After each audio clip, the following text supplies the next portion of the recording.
जोंनि दोलोनि गाहाय आफादगिरि लोगोसे दानि बिटिसिनि चिफ मानिजाथाव हाग्रामा महिलारिनि आं गिबियावनो साबायखर बावो धन्यबाद होयो। लोगोसे जोंनि दोलोनि गासैबो केन्द्र कमिटिनि दैदेनगिरिफोर, जोंनि जिल्लानि जोंनि दोलोनि दैदेनगिरिफोर, ब्लक कमिटि, प्राइमारि कमिटिनि दैदेनगिरि गासैबो जोंनि मावथि बिपिएफ दोलोनि बिथांमोननिसिम आंनि गोसो गोरबोनिफ्राय गोबां साबायखर थाबाय। बिथांमोनखौ सिबिहरो आङो। निस्सय बेनि अनगायैबो जोंनि 42 नं जि भेरगाव समस्थिनि गासै रायजो राजा बिथांमोननिसिमबो आंनि गोसो गोरबोनि सिबिनाय खुलुमनाय जासिबाय। आसा खालामो निस्सय समस्ति बाखि रायजोआबो जथेस्थखिनि आंनि सायाव आस्था लाखिनानै गोबां कमेन्ट पास खालामदों आरो बेखायनो दिनै गोजौ जोंनि दोलोनि हाइकामान्डआ आंखौ बे 42 नं भेरगाव बिधानसभा समस्तियाव बिपिएफ दोलोनिफ्राय सासे बिजाथि महरै फसंदों आरो बेखायनो आङो समस्ति बाखि रायजोनोबो गोबां साबायखर होयो। दाथ' जोङो ओरैनो जोंनि गेलेनाया एनडिए हिसाबै गेलेसिगोन जों जिहेतु बिजेपि आरो बिपिएफ मोनसे आन्डारस्टेन्डिं जाबाय।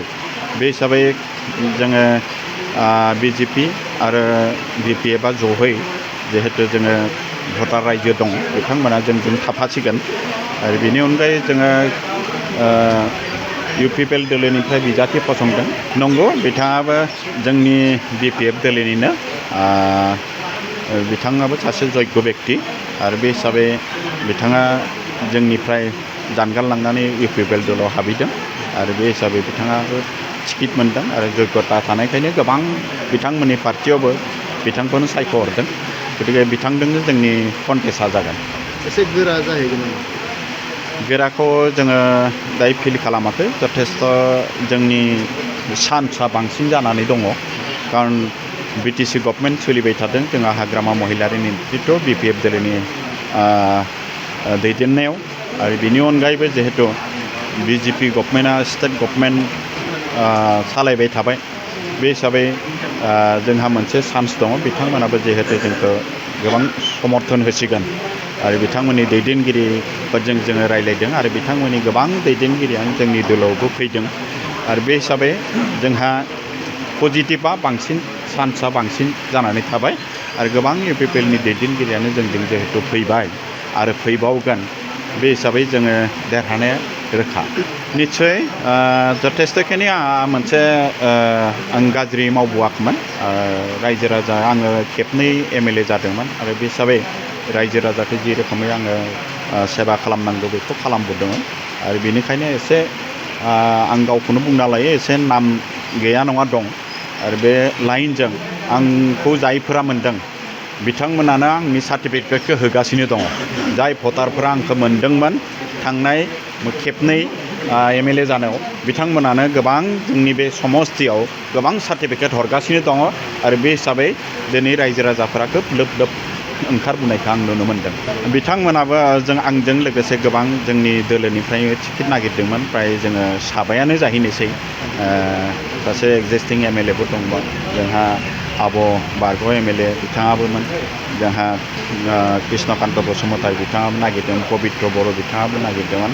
आं इतिमध्य बिथांमोनखौ लोगो हमजोबनानै फैहैबाय आरो बिथांमोनजों ज'हैनो बिथांमोनाबो आंनो रादाय होदों ज'है मावलायनोसै।